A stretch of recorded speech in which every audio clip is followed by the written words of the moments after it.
আকাশ মেঘলা, ঠান্ডা ক্ষীণ বাতাস বয়ে চলছে। এমন পরিবেশে কড়া করে এক কাপ রং চা খেতে মন চাইছে প্রণর। কিন্তু কেন যেন আবার ইচ্ছেটা পূরণ করতে মন চাইছে না। হয়তো তার মন ভারের কারণে। পুরুষ মানুষের জীবন কঠিন। জীবনের সঙ্গে জড়িয়ে থাকা প্রত্যেকটা মানুষের আচরণ ভিন্ন। সবার সঙ্গে তাদের মাপকাঠি অনুযায়ী আচরণ করতে হয়। এসব কিছু জগতের স্বাভাবিক নিয়ম। তার থেকেও জটিল বিষয় ঘরের বউ। এটা একটা অলৌকিক জীব। গোটা 40 বছর সংসারের পরেও এই জীবের ন্যাচার সম্পর্কে বুঝতে পারা যায় না। প্রণত মাত্র শিশু এই অধ্যায়ে। তবে প্রণর মন ভারের কারণ ভিন্ন। বউ নামক জীবটা তার জীবনে খুব একটা ঝামেলা আনছে না, বরং তার প্রতিদিনকার জীবনটা একটু রঙিন হয়েছে। তার জীবনের এই সুন্দর পরিবর্তনের কারণেই মেয়েটার প্রতি দারুণ টান অনুভব হয়। এই যে চলে যাওয়ার সময় ঘনিয়ে আসছে, তার বুকের ভেতরের শব্দটা বেড়ে চলছে, কিন্তু কি করার আছে, তার হাতে কিছুই নেই। তার উপর মেয়েটাকে কাঁদতে দেখলে তার পুরো দুনিয়া অন্ধকার হয়ে আসে। সান্ত্বনা দেওয়ার মতো বাক্য যে তার জানা নেই। এত সব লুকায়িত অনুভূতি লুকিয়ে রাখতে গিয়েই সে মেয়েটাকে একটু বেশি বকে ফেলেছে। তবে বকাটা যে একদম উচিত হয়নি তা নয়। বাড়িতে নিঃসন্দেহে অনেক মানুষ, বাড়ির বউ হিসেবে অবশ্যই তাকে এসব বিবেচনা করতে হবে। তাছাড়া ঘরের দরজা খোলা ছিল, এটা নিঃসন্দেহে সে জানত। তাই আহা, প্রণব তপ্তশ্বাস ফেলে। ডিপ্রেশন বন্ধু? প্রণব জবাব দেয় না। হয় হয়, এমন হয়। দু একবার সিগারেটে টান দিলেই দুঃখ কষ্ট হাওয়া ট্রাই করবি। নাদিমের মুখে রসিকতার হাসি। সে তার হাতে থাকা সিগারেটে শেষ 2 টান দিয়ে দূরে ফেলে দেয়। ঠোঁট চোখা করে ধোয়া ছাড়তে ছাড়তে দোকানিকে বলে, মামা, এই ভদ্রলোককে 1 কাপ চা খাওয়ান। তিনি বিয়ে করে ভদ্রলোকের বেশ ধরেছেন। দেন দেন, 1 কাপ চাই দেন। প্রণর মনে হচ্ছে এই মুহূর্তে একটা সিগারেট হলেও বেশ হয়, কিন্তু সে সিগারেট শেষ করে বাড়িতে ফিরতে পারবে না। তিহু হয়তো এটা পছন্দ করবে না, কিন্তু আজ অন্তত তিহুর পছন্দ না এমন কোনো কাজ করবে না। টেবিলে চায়ের কাপ সাজিয়ে রাখা, এতক্ষণ তা থেকে ধোয়া উঠলেও এখন আর উঠছে না, ঠান্ডা হয়ে গেছে। আলেয়া বেগম সেই ঠান্ডা চায়ের কাপে চুমুক বসিয়ে চুকচুক করে চা খাচ্ছেন। সাবিহা সে কখন ভেতরের রুমে গেছে, এখনও ফেরেনি। আলেয়া চা খাওয়া থামিয়ে ছেলেকে আস্তে করে বললেন, চাটা নে, ভালো হয়েছে। মেয়েটার যাই হোক, চা কিন্তু দারুণ বানায়। শাকিল তার মায়ের কথা পুরো অগ্রাহ্য করল। সে শূন্য চোখে তাকিয়ে থাকলো চায়ের কাপের দিকে। শুনেছে পুরুষ মানুষেরা কাঁদে না। আসলে কি কাঁদে না, নাকি দায়িত্বের ভারে লুকিয়ে যায়? শাকিল তার চোখে ভিড় করা ছোট জলরাশিকে আড়াল করার চেষ্টা করে। এই জল কাউকে দেখতে দিতে মানা। কলিকে সুন্দর করে শাড়ি পরিয়ে নিয়ে এসেছে সাবিহা। সঙ্গে এসেছে কলির মা আর বড় বোন। কলির উপস্থিতি টের পেয়েও শাকিলের ভেতরের পরিবর্তন হলো না। সে তখনও চায়ের কাপের দিকে তাকিয়ে। আলেয়ার ছেলের আচরণে প্রচণ্ড বিরক্ত। এমন আচরণ করলে এই ছেলেকে কেউ বিয়ে করবে? সে হাতের কনুই দিয়ে ছেলেকে ধাক্কা দিলেন। শাকিল জোর করে চোখ জোড়া তুলে সামনে তাকালো। তার চোখের সামনে ফুটফুটে সুন্দর এক রমণী। এমন সুন্দরী মেয়ের দিকে তাকালেই যে কোনো পুরুষের হৃদস্পন্দন বেড়ে যাওয়ার কথা। কিন্তু শাকিলের হৃদস্পন্দন থমকে আছে, তার বুক ভার হয়ে আছে, চাপা যন্ত্রণা অনুভব হচ্ছে। কি জামাই, মুখে হাসি নেই কেন? মেয়ে পছন্দ হয়নি? কলির প্রশ্নে, বোনের প্রশ্নে সবাই শাকিলের দিকে তাকালো। কলি নিজে অদ্ভুত চোখে তাকিয়ে যেন তাকে পছন্দ হয়নি এই কথাটা সে জীবনে প্রথম শুনল। শাকিলের উত্তর দিতে দেরি হওয়ায় আলেয়া নিজে উত্তর দিলেন, কি যে বলো মা, পছন্দ হবে না কেন? ও আসলে লজ্জায় কথা বলতে পারছে না। আমার মেয়েটার থেকেও ছেলেটা বেশি লাজুক। পরিবেশ কিছুটা হলেও স্বাভাবিক হলো। বাকি সময়টুকু পুরোটাই শাকিল মাথা নিচু করে বসে রইল। যদিও আলেয়া বার কয়েক কনুই দিয়ে আঘাত করেছে তাকে সামনে তাকাতে, কিন্তু এবার আর শাকিল তা করেনি। সন্ধ্যা হতেই তারা কলিদের বাড়ি থেকে বিদায় নিল। ফেরার জন্য সিএনজি রেডি ছিল। শাকিল বাড়ির গেট থেকে বের হওয়ার পূর্বে কলি তাকে পেছন থেকে ডাকল, শাকিল সাহেব। শাকিল খুব স্বাভাবিক ভঙ্গিতে ঘুরে দাঁড়ালো। কলি তার কাছাকাছি এসে প্রশ্ন করল, আপনার প্রেমিকা কি আমার থেকেও সুন্দরী? শাকিল প্রশ্নটা এড়িয়ে যেতে চাইল না, তাই মুচকি হেসে বলল, সে আমার চোখে সুন্দরী বলেই তো সে আমার প্রেমিকা। শাকিল ভেবেছিল এমন কথায় হয়তো মেয়েটার মুখ ভার করবে, তার অহংকারে আঘাত পড়ার কারণে হয়তো স্পষ্ট রাগ ফুটে উঠবে মুখ জুড়ে, কিন্তু তার কিছুই হলো না, বরং সে মিষ্টি করে হাসল। আজ থেকে তাহলে আমায় সুন্দরী ভাবতে শুরু করুন। বিয়ের পরও প্রেমিকাকে সুন্দরী ভাবাটা আমার খুব একটা পছন্দ হবে না। শাকিল অবাক হয়, এ মেয়েটাকে সে এভাবে কখনোই কল্পনা করেনি। ভেবেছিল মেয়েটা হবে উগ্র স্বভাবের, কিন্তু তার কথাবার্তা অত্যন্ত সাবলীল। শাকিল সাহেব, জি শুনছি। লন্ডনে থাকাকালে আমার বেশ কিছু প্রেমিক ছিল, এই ধরুন 4-5 জন। তারা সবাই ধনী ছিল, দেখতে যথেষ্ট সুদর্শন। আচ্ছা, আপনার আমি এসব কেন বলছি জানেন? কেন? কারণ আমি জানি খুব শীঘ্রই আপনার সঙ্গে আমার বিয়ে হতে চলেছে। এসব কথা পরবর্তীতে জানাজানি হলে ভুল বোঝাবুঝি হতে পারে। এই দেশে ভুল বোঝাবুঝিটা অত্যন্ত স্বাভাবিক বিষয়, তাই না বলুন? জি। আপনি কিন্তু শুরু থেকে আমায় ভুল বুঝে বসে আছেন। আপনার চোখ দেখেই বুঝে ফেলেছি আমি। হিউম্যান সাইকোলজি খুব ভালো বুঝি আমি। জি। আপনি অবাক হচ্ছেন না? হচ্ছি। Very good. আমি আপনায় অবাক করতে চাচ্ছিলাম। এখন বলুন তো, আপনার প্রেমিকাকে প্রিমা না প্রান্তি? এবার শাকিল নিজের বিষয় ধরে রাখতে পারল না, যেন না চাইতেও তার কপালে সূক্ষ্ম ভাঁজ পড়ল। তাদেরকে কিভাবে চেনেন আপনি? কলি হাসে বলে, হবু বরের বিষয়ে খোঁজ নেব না, আপনার 4 পুরুষের খোঁজ নিয়ে ফেলেছি আমি। সেখানে এই টপিকটা খুবই সাধারণ। এবার বলুন, কে আপনার প্রেমিকা? শাকিল ফুস করে নিঃশ্বাস ছাড়ে।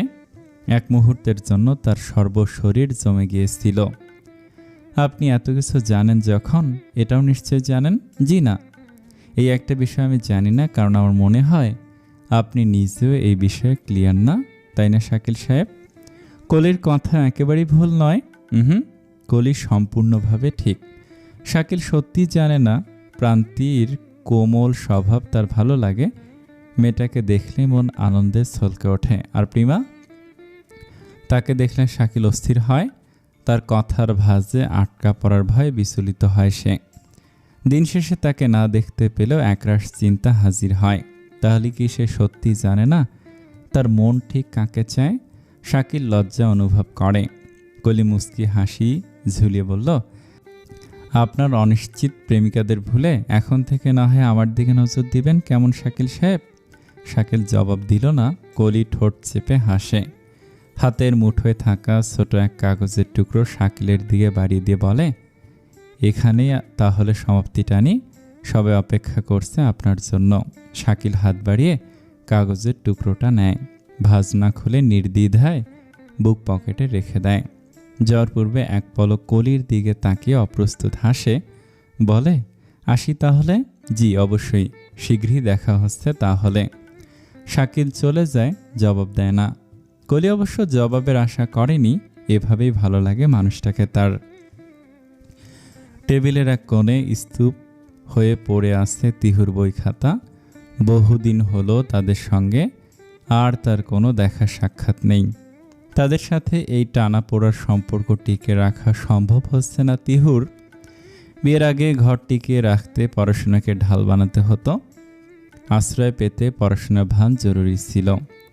এখন আর সে প্রয়োজন নেই। তাছাড়া খানিক পূর্বে পড়াশোনা না করে এ বাড়িতে স্থায়ীভাবে থেকে যাওয়ার রাজ টিকিট পেয়ে গেছে শাশুড়ির থেকে। এখন বরটাকে মানাতে পারলেই চলবে। প্রণব খুব সহজেই তার এই সিদ্ধান্ত মেনে নিবে না, তা তিহু বেশ করে জানে। এমনও হতে পারে এই উপলক্ষে তাকে এ বাড়ি থেকে মাসখানেকের জন্য বের হয়ে যেতে হয়। অবশ্য সে ইচ্ছাকৃতভাবে বেরিয়ে যাবে না, তবে তার ষষ্ঠ ইন্দ্রিয় বলছে তার বর তাকে নির্ঘাত ঘাট ধাক্কা দিয়ে বাড়ি থেকে তাড়িয়ে দেবে। তিহু কোথায় যে উঠবে তাও একটা চিন্তার বিষয়। বাবার বাড়িতে ঠাঁই হবে না তার। তার বাবা তাকে দেখা মাত্রই সদর দরজায় আরও 2টো নতুন তালা এঁটে দিবে। মায়ের কথা নাইবা বলি বাবার কথার বিপরীতে গিয়ে সে কখনোই চাবি হাতে এগিয়ে আসবে না। তার একমাত্র উপায় হলো কোনো একটা হোটেলে উঠে পড়া। তিহু নিজের পার্স চেক করলো। টাকার পরিমাণ খুবই অল্প। ডাল ভাত খেয়ে 4-5 দিন কাটাতে পারবে সে। বাকি দিনগুলো ওই বন্ধু করে আরও 5 দিন। ততদিনে কি বরের মন নরম হবে না? তিহু চিন্তিত ভঙ্গিতে কাবার্ড খুলে বেছে বেছে কিছু জামা লাগেজে গুছিয়ে রাখে। হঠাৎ কিছু একটা মনে হতেই প্রণর একখানা শার্টও খুব যত্নে লাগেজে ঢুকিয়ে নেয়। এর থেকে বেশি কিছু তার প্রয়োজন হবে না। কাজ শেষ করে ফুস করে শ্বাস ফেলে সে। ভাগ্য তার আল্লাহর হাতে। তিহু ব্যতীত নয়নে পুরো রুমটা একবার চোখ বোলায়। কি জানি আজই হয়তো এই রুমে তার শেষ দিন, আর দেখা নাও হতে পারে। তিহু ব্যতীত চোখে চেয়ে জানালার পর্দাগুলো ছুঁয়ে দেয়। নাটকীয় ভঙ্গিতে বলে, আমায় তোরা দোষী ভাবিস না রে সই। আমি কি সাদে তোদের ছেড়ে যেতে চাই? এসবই আমার পাষাণ বরের চাল। তোরা তাকে ক্ষমা করিস নে সই, করিস নে। তিহু তার মনস্থির করেছে। 2বার প্রণকে কল দিতে গিয়েও থেমে গেছে। পুনরায় কথা সাজিয়ে নিয়ে দ্রুত হাতে কলে প্রেস করল। ঘণ্টাখানেক পূর্বে প্রণর সাথে হওয়া মনোমালিন্য সে নেহাত ভুলে বসেছে। কল ধরার সাথে সাথে তিহু বেশ খোশ মেজাজে বলে ওঠে, শুনুন, আমাকে দিয়ে পড়াশোনার নাটক আর হবে না। আজ থেকে পড়াশোনার সঙ্গে সকল সম্পর্ক চুকিয়ে দিলাম। গলা আরও দৃঢ় করে, তবে একটা কথা, আমায় ঘর থেকে বের করে দিতে চাইলে তা আপনার পক্ষে সম্ভব হচ্ছে না বলে দিচ্ছি। আমি এই বাড়ি থেকে এক চুলো নড়ছি না। ওপাশে নিস্তব্ধতা। তিহুর বুক কেঁপে ওঠে। মনে হয় এবার বুঝি ঝড় বয়ে যাবে। কিন্তু হঠাৎ করে শান্ত কণ্ঠে ভেসে আসে, কিছু খেতে চাও? আইসক্রিম বা চিপস? তিহু অবাক হয়ে চুপ করে থাকে। কপালের ভাঁজ ধীরে ধীরে মিলিয়ে যায়। এই মানুষটার নীরব সম্মতি, মৃদু হাসি, সবকিছুই তাকে গোপনে জড়িয়ে ধরে। কে বলেছে এই মানুষটা পাষাণ? তিহু নিজ হাতে তার প্রাণভোমরা ছিনিয়ে নিবে। ঝালমুড়ি আনিয়েন। আচ্ছা। ওপাশে নরম হেসে ওঠে প্রণব। এতক্ষণের চিন্তার জটলাগুলো নিমেষে হারিয়ে যায়। প্রণব ফোন পকেটে নিয়ে উঠে দাঁড়ায়। এক পলক হাত ঘড়ির দিকে তাকিয়ে বলে, উঠছি তাহলে। নাদিম প্রণর দিকে তাকে বাঁকা হাসে বলে, যা যা। লাল কাপড় দেখলে কি আর সারকে থামিয়ে রাখা যায়? নাদিমের চড়া রসিকতায় বিরক্ত হয়েও হয় না প্রণব। নাদিমকে পুরোপুরি অগ্রাহ্য করে দোকানের বিল মিটিয়ে বের হয়ে পড়ে সে। নাদিম হাসতে হাসতে বলে, বন্ধু, যাওয়ার আগে দেখা করিস কিন্তু। বউ একটা গেলে আর একটা পাওয়া যাবে, কিন্তু বন্ধু একটা গেলে আর একটাও পাওয়া যাবে না। প্রণব কড়া চোখে তাকাতেই নাদিম ফিক করে হেসে ফেলে। প্রণব কিছু দূর যে থেমে যায়, শীত ঝালমুড়িটা ঠিক কোথায় পাওয়া যায়? বাড়িতে ফিরে শাকিল সোজা হয়ে বিছানায় শুয়ে পড়েছে। পরনের পোশাক পরিবর্তন করাটাও ক্লান্তির ঠেকছে। পাশের রুম থেকে তার মায়ের জোর গলা শোনা যাচ্ছে। ফোনে কথা বলছে হয়তো। ছেলে বউ হিসেবে তার কলিকে ভীষণ পছন্দ হয়েছে এমন কিছুই বলছে সে। কলিকে যে তার পছন্দ হয়নি এমনটা নয়। মেয়েটা সুন্দরী, বুদ্ধিমতী, কিছুটা চটপটেও। শুধু তাই নয়, মেয়েটা খানিকটা রহস্যময়ও। তবে বিয়ের ব্যাপারে সে এখনও নিশ্চিত হতে পারছে না। প্রান্তির প্রতি যে তার ভালো লাগা জন্মেছে তা এত সহজে মুছে যাওয়ার নয়। যদিও প্রান্তিকে বিয়ে করার কথা সে কখনো ভাবেনি, কেবলই জানে মেয়েটাকে তার ভালো লাগে। সেই ভালো লাগাতেই সীমাবদ্ধ। কখনো তাকে নিয়ে কোনো গোপন কল্পনার জাল বনেনি সে। এরপর প্রিমা নামক রহস্য তো রয়েছে। শাকিল মাঝে মাঝে ভেবে পায় না তার এই সহজ জীবনে এত কঠিন চরিত্রের নারীরা কি করছে। আলেয়া হেসে নীরবে শাকিলের পায়ের কাছে বসে। শাকিল কপাল কুঁচকে বিরক্ত গলায় বলে, এখন আবার কি? আলেয়া আলতো গলায় বলে, আমি তো রুমে আসতে পারি না। এখন কি পারমিশন লাগবে তো রুমে আসতে? অবশ্যই লাগবে মা। ছেলে বড় হয়ে গেলে তাদের রুমে পারমিশন নিয়ে ঢোকাটা ভদ্রতা। সব ভদ্রতা আমার ভিতর নেই। আমি ছোটকাল থেকে অভদ্র। আমার বাপজান আমাকে এই নিয়ে কত মারলো, আমি এখনও শুধাইনি। তবে নাতি নাতনি আসার পর শুধরানোর একটা সুযোগ আসছে মনে হয়। মা, দোহাই আপনার, যা বলতে আসছেন দ্রুত বলে আপনার ঘরে যান, আমার মন মেজাজ ভালো নেই। ঠিক আছে, বউ কেমন দেখলি, কি মনে হয়? আমার কিছুই মনে হয় না মা, আমার সময় লাগবে। সময়ের কি আছে? মেয়ে দেখতেও তো মাশাল্লাহ সুন্দরী, আচার ব্যবহারও মাশাল্লাহ, আবার ভাবার কি আছে? আপনি যখন সব ঠিক করবেন তাহলে আমার কাছে শুনতে আসছেন কেন? আপনি একাই তো যথেষ্ট, আমার মতামত দিয়ে কি করবেন? আলেয়া খানিকটা দমলো, কণ্ঠ নিচু করে বলল, রাগিস কেন? আমি তো তোর মতামত শুনতে আসছি। তোর মা হিসেবে আমারও তো একটা মতামত থাকে, তাই না? আমি কেবল তোকে জানালাম যে আমি এই বিয়ের জন্য রাজি। মেয়ে, বাড়ি, পরিবার সবই আমার ভালো লাগছে। আমি এরকম একটা পরিবারের সাথে আত্মীয়তা করতে চাচ্ছিলাম। বাকিটা তোর ইচ্ছে, আমি তো তোকে জোর করতে পারবো না। আজকাল ছেলেমেয়েরা তো আর বাপ মায়ের কথা ভাবে না, নিজেদের যা মন চায় তাই করে। মা, আপনি বেশি বলতেছেন। আমি তো বেশি বলি। বড় হয়ে গেছিস না তোরা? আমার কথা তো এখন বেশি মনে হবে। বড় হয়ে গেছিস না তোরা? আমার কথা তো এখন বেশি মনে হবে। মা, আপনি আপনার ঘরে যান। আলেয়া উঠে রুম থেকে বেরিয়ে গেল। যাওয়ার পূর্বে শব্দ করে দরজা আটকে দিল। শব্দ করে দরজা বন্ধ করাটা যে নিতান্ত ইচ্ছাকৃত তা শাকিল বেশ জানে। সেটাও জানে তার মা এই বিয়েটা জোরপূর্বকভাবে তাকে করতে বাধ্য করবে। শাকিল ভেবে পায় না তার বাবা এই মানুষটার সাথে এতগুলো বছর কিভাবে কাটিয়েছিল। শাকিল শোয়া থেকে উঠে পোশাক পরিবর্তন করে। ডাইনিংয়ে তার মা বসে সুপারি কাটছেন। শাকিল তাকে পাশ কাটিয়ে গিয়ে ফ্রিজ খুলে একটা আপেল নিয়ে ঘর থেকে বের হতে গেলে আলেয়া পেছন থেকে ডেকে ওঠেন। কোথায় যাচ্ছিস? ছাদে। কি কাজে? বাড়িওয়ালির ওই বজ্জাত মেয়েটার সাথে রংঢং করতে। মা, বাজে কথা বলবেন না। বাজে কথাও হোক আর যাই হোক, কেন অমন বজ্জাত মেয়েকে আমি আমার ঘরে তুলব না? সে আমি মরে গেলেও না। আমি বরং আপনি মরে যাওয়ার পর বিয়ে করব। আলেয়া হায় হায় করে উঠল। তার ছেলে কিনা এখন তাকে মৃত কামনা করছে। ও খোকা, তুই অমন কথা বলতে পারলি? তুই আমাকে মরতে বলতে পারলি? আমি আপনাকে মরতে বলিনি মা, আপনি বেঁচে থাকুন, এটা আমার কাম্য। অযথা ভুল বুঝছেন। আমি নিজের কানে শুনলাম তুই আমাকে মরতে বললি। ভুল শুনেছেন। আজকাল আমার বুকটা ধরফর করে, শরীর কাঁপে, মাথা ঘোরায়। সন্তানের অভিশাপে হয়তো আল্লাহ স্বামীর ছায়া কপাল থেকে তুলে নিলে এখন কিনা সন্তানকেও ছিনিয়ে নিচ্ছে। আপনি পানে তামাক খাওয়া কমান মা। তামাক মহানবী পছন্দ করতেন না, শরীরের জন্য ভালো না। দেখবেন ওটা ছাড়লে আপনি দিব্যি সুস্থ। আলেয়ার চোখ বড় বড় করে তাকিয়ে বলেন, আমার অসুস্থতাও কি তোর বিশ্বাস হয় না এখন? শাকিল কথা বলে না, আর কথা বাড়ানো বেকার। সে দরজা চাপিয়ে সিঁড়ি বেয়ে উপরে উঠতে থাকে। শুনতে পায় তার মা এখনো বিলাপ করে চলছে, আল্লাহ, এ কোন দিন দেখালে তুমি আমায় নিয়ে কেন গেলে না? প্রিমা আজ মেরুন রঙের একটা শাড়ি পরেছে। শাড়িটা তিহুর কিছুদিন আগেই প্রণব কিনে দিয়েছিল, কিন্তু সময়ের অভাবে এখনও শাড়ির ভাঁজটাও খোলা হয়নি। নতুন শাড়ি দেখে প্রিমা নিতে চায়নি, বলেছিল তোমার বর দিয়েছে যখন, আগে তুমি পড়ো, তারপর না হয় আমি নেব। তিহু তৎক্ষণাৎ প্রতিবাদ করে জানিয়েছে, আমার বর তোমার কি হয় শুনি? সে আমার বর হয়েছে কেবল মাস পেরিয়েছে, আর তোমার ভাই বিগত 22 বছর ধরে। তাহলে কার অধিকার বেশি? তিহুর কথায় প্রিমা কেবল মিষ্টি হেসেছে। তার এই ভাবিটা অত্যন্ত চমৎকার একটা ক্যারেক্টার, যাকে পড়তে কোনো ক্লান্তি আসে না। কালো আকাশের একখণ্ড নক্ষত্রের মতো। প্রিমা মাসে মাসে অবাক হয় ভীষণ। মেয়েটা তাদের দুই বোনের থেকে কেবল 1 বছরের বড়, কিন্তু তাদের বোঝাবুঝির তফাৎটা বিস্তর।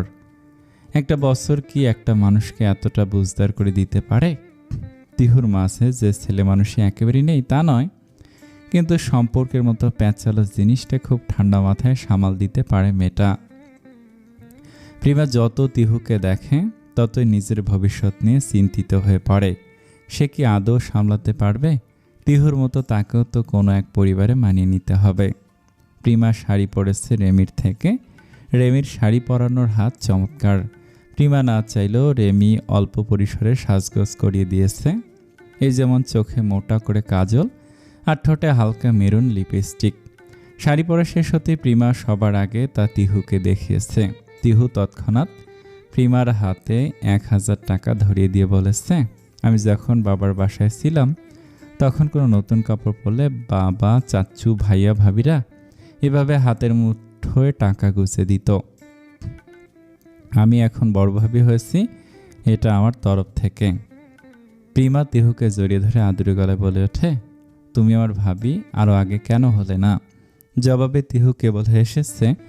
প্রিমা তিহুর গালে টুপ করে এক চুমু খেয়ে দৌড়ে ছাদে উঠতে উঠতে বলল, সাবধান ভাবি, এভাবে কবে না জানি আমি তোমার প্রেমে টেমে পড়ে যাই, তখন কিন্তু তোমার পিছু ছাড়ব না। রেলিংয়ে হেলান দিয়ে আকাশ মুখ হয়ে বসে আছে প্রিমা।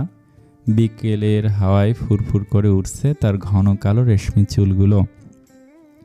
কিছু চুল অবাধ্য দুষ্টু ছেলেদের মতো আশ্রে পড়ছে তার চোখে মুখে ঠোঁটে। কিছুটা দূরে প্রান্তি রং তুলিতে প্রিমাকে ক্যানভাসে বন্দি করতে ব্যস্ত। দুই ভ্রুয়ের মাঝের সমতল জায়গায় কয়েক স্তরের ভাঁজ ফেলে অতি মনোযোগে ব্রাশের আঁচড় কেটে চলছে শুভ্র পাতায়। আর কতক্ষণ? প্রিমার কণ্ঠে বিরক্তি। এভাবে বসে থাকতে থাকতে ঘাড় বেশি উঠেছে। এই তো শেষ, প্রায় জাস্ট 2 মিনিট। এভাবে এক পলক না তাকিয়ে 2 মিনিট একটানা তাকিয়ে ভালো করে দেখে নে, আমায় দেন আকানা বাপু, নয়তো আমি একটা আয়না এনে তোর সামনে সেট করে দিচ্ছি, নিজেকে দেখে দেখ আর আঁক। আমার দ্বারা আর সম্ভব হচ্ছে না। জায়গা থেকে নড়িস না প্লিজ, হয়ে গেছে প্রায়। আমার শোনাবো, নড়িস না, দৌড় তাড়াতাড়ি কর। আকাশ ততক্ষণে লালচে আলোয় রেঙেছে। সূর্য দূর থেকে দূর দেশে তলিয়ে যাচ্ছে। পাখিদের আনাগোনা বেড়েছে। উঁচু আকাশে একটা একাকী চিলকে গোলাকার পথে উড়তে দেখা যাচ্ছে, যেন অন্য সকল পক্ষীকুল থেকে সে নিজেকে পৃথক করে রেখেছে। তার নিচ থেকে এত এত কাকের ঝাঁক আর বক্স উঠে চলছে, সেদিকে কোনো মন নেই তার। আপনি তো চমৎকার আঁকেন। শাকিল একগাল হেসে এগিয়ে এসে প্রান্তির থেকে কিছুটা দূরে রেখে দাঁড়ায়। পুনরায় কৌতূহল মেখে প্রশ্ন করে ওঠে, ছবির মেয়েটাকে আপনি? শাকিলের প্রশ্নে প্রান্তি খানিকটা অপ্রস্তুত বোধ করল, কিছুটা বিরক্ত হলো বোধ হয়। আমি কেন হব শাকিল ভাই? আমার পরনে শাড়ি পরে আছে যে, আমি মেয়েটা, এটা তার ছবি। শাকিল এবার সোজা সামনে তাকালো। মেরুন রঙে মোড়ানো মেয়েটা যে প্রিমা, তাতে কোনো সন্দেহ নেই তার। কিন্তু তার মাঝের এই স্নিগ্ধতা আজ প্রথম নজরে এলো তার। ছাদে পা দেয়া মাত্রই তার চোখ এখানে আটকে পড়েছে। প্রিমার বিরক্তিতে কুঁচকে ফেলা চোখ, কপালের মাঝে আটকে থাকা এক টুকরো কালো টিপ, সবই তার চোখে পড়েছে। কিন্তু কোনো এক কারণে এই মেয়েটার সাথে নিজে থেকে কথা বলার সাহস হয় না তার। প্রান্তিকে দেখলেই সে একগাল হেসে খুব সহজে কথা শুরু করতে পারে, কিন্তু প্রিমার ব্যাপারটা অন্য। কেমন একটা জটিলতা আর জড়তা তাকে পেঁচিয়ে নেয়। এই যে এই মুহূর্তে প্রিমা সোজা কিন্তু তীক্ষ্ণ চোখে তার দিকে তাকিয়ে আছে। তার হাত কাঁপছে। প্রাইমারিতে পড়াশোনার সময়কালে হাতের লেখা আনতে ভুলে গেলে যেমন কাঁপাকাঁপি অনুভব হতো, তেমনটা এখন। শাকিল অপ্রস্তুত হেসে বলে, আসলে এক মুহূর্তের জন্য আমার মনে হয়েছিল আপনি কোনো মানুষ না, জিনভূত টাইপের কিছু একটা। কেন এতটা বেমানান লাগছে আমায়? শাকিল হাসি থামিয়ে মাথা নাড়ে। আজ যে সবাই তার কথা উল্টো কেন বুঝছে আজব। না না, তা বলিনি মোটেও। আমি বলতে চাচ্ছি মানুষ ভাবার জন্য যেটা, মানে নর্মালি মানুষ। আমাকে নর্মাল মানুষ লাগছে না? না, অ্যাবনর্মাল লাগছে। Seriously, I am serious. আচ্ছা। প্রিমার মুখ অস্বাভাবিকভাবে শান্ত হয়ে আসে। প্রান্তিকে তাগাদা দিয়ে বলে, হলো তোর? না হলে থাক, আমি নিচে যাচ্ছি। শাকিল স্তব্ধ হয়ে দাঁড়িয়ে আছে। কি থেকে কি করে ফেলেছে সে নিজেও জানে না। আসলে সে ফর্মালি বলতে চেয়েছিল যে প্রিমাকে সুন্দর লাগছে, কিন্তু মনে হচ্ছে উল্টে গন্ডগোল করে বসেছে। প্রিমা, আমার হাত পা কাঁপছে। প্রিমা হাঁটা থামিয়ে অবাক চোখে তাকায়। প্রান্তীয় কিছুটা বোকা চোখে তাকিয়ে থাকে শাকিলের দিকে। এ লোকটা এখন নতুন করে আবার কি বলতে চাইছে? মানে? প্রিমার প্রশ্নে শাকিল অস্বস্তি অনুভব করে। আফসোস হচ্ছে তার, এখন কিছু না বলাই বেটার ছিল। মেবি না হয় প্রিমা থেকে ভুলই বুঝতো, অন্তত এমন জঘন্য পরিস্থিতি ক্রিয়েট হতো না।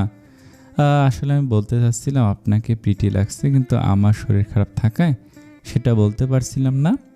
জার্নি করে জ্বর এসে গেছে, তাই হাত পা কাঁপছে। প্রিমা গোল চোখ করে তাকিয়ে থাকে খানিকক্ষণ, তারপর কিছু একটা ভেবে মাথা নাড়িয়ে বলে, ওকে, বুঝতে পেরেছি। শাকিল জানে না প্রিমা কি বুঝেছে, তবে সে হাঁপ ছেড়েছে এটা ভেবেছে তারা দুবনি ছাদ থেকে নেমে গেছে। এখন সে অন্তত কিছুটা একা নিরিবিলি সময় কাটাতে পারবে। প্রণর ফিরতে রাত হয়েছে বেশ, জরুরি কিছু কাজে আটকা পড়েছিল সে। অবশ্য তিহুকে সে কল করে জানিয়ে দিয়েছিল। তিহুর রুমের লাইট জ্বলছে, মেয়েটা না ঘুমিয়ে তার অপেক্ষা করছিল। প্রণব ব্যস্ত পায়ে রুমে ঢোকে, বিছানায় গুটিসুটি হয়ে ঘুমিয়ে আছে তিহু। পাশেই ফোনে ম্লান স্বরে বাজছে অদ্ভুত কোনো এক সঙ্গীত। জারি সারি বা ভাই কিছু একটা হবে। প্রণর সঙ্গীত সম্পর্কে আইডিয়া নেই। প্রণব গান বন্ধ করে দেয়। তিহুর ঘুমন্ত মুখপানে একবার গভীর দৃষ্টি ফেলে সোজা ওয়াশরুমে চলে যায় চেঞ্জ করতে। ওয়াশরুম থেকে বের হতে প্রণব খেয়াল করে তিহু ঘুম থেকে জেগে গেছে, গোল হয়ে বিছানার মাঝখানে বসে আছে। প্রণবকে দেখতেই জড়ানো গলায় প্রশ্ন করে, কখন এসেছেন? এই তো 10 মিনিট হবে। আমার ঝালমুড়ি এনেছেন? প্রণব তোয়ালেতে চুল মুছতে মুছতে হাসে বলে, তুমি আমার অপেক্ষায় ছিলে নাকি ঝালমুড়ির? দুইটোই। প্রণব তিহুর দিকে দুটো চিপসের প্যাকেট এগিয়ে দেয়, বলে, এত রাতে কোথাও ঝালমুড়ি পাইনি, অন্য কোনো দিন এনে দেব। আজ এগুলো খাও, ফ্রিজে আইসক্রিমও রাখা আছে। তিহু ওপর নিচ মাথা নাড়ে প্রণর দিকে এক নজর তাকে বলে, গোসল করেছেন? হ্যাঁ, অনেকক্ষণ বাইরে ছিলাম যে। প্রণর চুল থেকে এখনও টুপটাপ করে পানি পড়ছে, শরীর সে এখনও কোনো কাপড় জড়ায়নি। টুপটাপ করে ঝরা পানির কণারা কোনো বাধা ছাড়াই প্রণর উদম দেহে সাঁতরে বেড়াচ্ছে। তিহু কপালে ভাঁজ ফেলে বলে, এদিকে আসুন তো। প্রণয়কে আসতে বলে সে নিজেই বিছানা থেকে নেমে প্রণর দিকে এগিয়ে যায়। প্রণর হাতে থাকা তোয়ালে ছো মেরে টেনে নেয়, নিজের পায়ের ওপর ভর দিয়ে আলতো হাতে চুল মুছে দিতে থাকে। তিহুর কাজে প্রণব প্রথমে কিছুটা অবাক হলেও পরে সে নিজের মাথা নিচু করে দেয় তিহুর জন্য। তিহু প্রণর চুলে এলোমেলোভাবে তোয়ালে ঘষতে ঘষতে বলে, খেয়েছেন আপনি? হুম, খাবার আছে। তিহু চুল মোছা থামিয়ে হাত দিয়ে প্রণর চুল সেট করার অল্প অল্প চেষ্টা চালায়, মুখে বলে, বসেন, আমি নিয়ে আসছি। তুমি খেয়েছ? বরকে রেখে আমি একা খাবো? তিহু বারান্দার তোয়ালে নেড়ে দিয়ে হনহন করে খাবার আনতে চলে যায়। প্রণব ভাবনায় পড়ে, ঝালমুড়ি না আনায় কি তিহু রাগ করেছে? তিহুর মনে হচ্ছে আজকাল সে পাক্কা গৃহিণী হয়ে উঠেছে, একদম তার মায়ের মতো। রাত জেগে বাবার জন্য না খেয়ে অপেক্ষা করা, সবসময় বাবার পছন্দের কালারের শাড়ি পরা, এসব সে তার মাকে করতে দেখেছে সব সময়। তিহু তখন বেশ বিরক্ত হতো, মা কেন তার নিজের শখ বাদ দিয়ে বাবার শখের জিনিস কুড়িয়ে বেড়ায়। এটা তার ভালো লাগতো না, কিন্তু এখন সে বোঝে তখনকার বিরক্ত লাগার ব্যাপারটা যে এতটা স্নিগ্ধ হয়ে উঠবে তা সে ভাবেনি কখনো। রেমির রুমের খাওয়ার পানি শেষ। এত রাতে সে জগে পানি নিতে নিচে নেমেছিল। রান্নাঘরে আলো জ্বলতে দেখে এগিয়ে আসে তিহু, তখন মাংস গরম করছে। ভাইয়া এসেছেন? তিহু রেমিকে দেখে মুচকে হাসে, মাত্রই তুমি এত রাতে উঠলে যে? জগে পানি নিতে এলাম। ও। এরপর বেশ কিছুক্ষণ সবটা নীরব। তিহুর এমন পরিস্থিতি ভালো লাগছে না, কিছু একটা বলে কথা শুরু করা দরকার, কিন্তু বলার মতো কিছুই মাথায় আসছে না। তিহু, জি। এই পরিবারটা তোমার কাছে কেমন মনে হয়? তিহু রেমির কথার মানে ধরতে পারে না। সে বোকা চোখে তাকে জবাব দেয়, কেমন আর, এই পরিবারের মতোই। প্রত্যেকটা পরিবারই তো আলাদা, তাই না? আমি বলতে চাচ্ছিলাম যে তুমি আসার পর থেকে যেমনটা দেখছো, আমরা আসলে এমন ছিলাম না। আমরা অন্য সব নর্মাল পরিবারের মতোই ছিলাম, কিন্তু খারাপ কিছু একটা ঘটেছে যা সবাইকে এমন করে তুলেছে। রেমি থামে, কিছু একটা ভেবে পুনরায় বলে, কোনো বিষয়ে তোমার আনকমফোর্টেবল লাগলে আমায় বলিও। শুধু আমি না, তুমি এবাড়ির যে কারোর সাথে শেয়ার করতে পারো। এবাড়ির প্রতিটা মানুষই ভীষণ ভালো। এখন তা মনে না হলেও একসময় তুমি ঠিক বুঝবে। তিহু মুচকি হেসে মাথা নাড়ে। রেমিকে তার বড় বোনের মতো মনে হয়। দায়িত্ববান ও যত্নশীল এই মানুষটা এ বাড়ির মেজ বউ। তিহু কি এভাবে দায়িত্ব নিয়ে পরিবারের হাল ধরতে পারবে? তিহু জানে না। তিহুর মনে হচ্ছে সে নিজ সম্পর্কে খুব অল্প জানে, এতটাই অল্প যে সে নিজেকে ভরসা করে উঠতে পারে না। রেমি জগে পানি নিয়ে রুমে যাওয়ার আগে তিহুকে বলে, মাকে নিয়ে কাল একটু ডাক্তারের কাছে যেও, তার শরীরটা ভালো যাচ্ছে না। আচ্ছা। তিহুর মুখটা হঠাৎ করে কালো হয়ে আসে।